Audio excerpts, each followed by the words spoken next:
Welcome to the Mastering the Game podcast. I'm your host, Jermaine Harris. So, I finally played a Civilization 6 game from start to finish.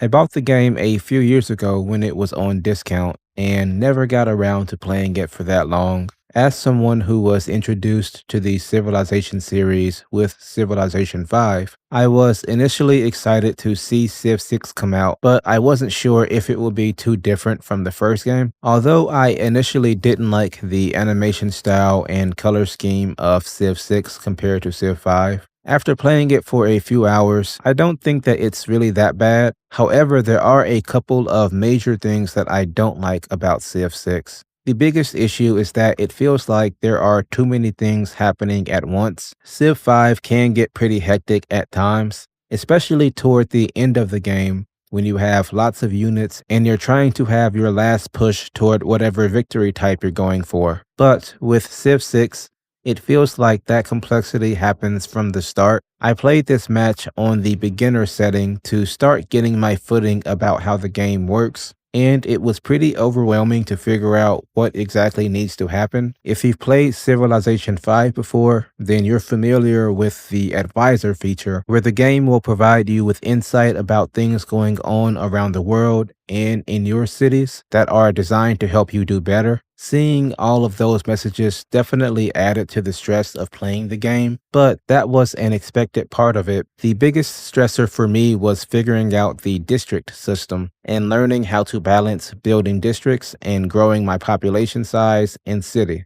It seemed like you can be penalized for creating multiple districts in one city because at some point you'd be taking away resources from your land. In Civ 5, there's no concept of districts. So all you have to focus on in that game is building units, buildings, and wonders. Another gameplay mechanic that I don't like is the removal of the worker.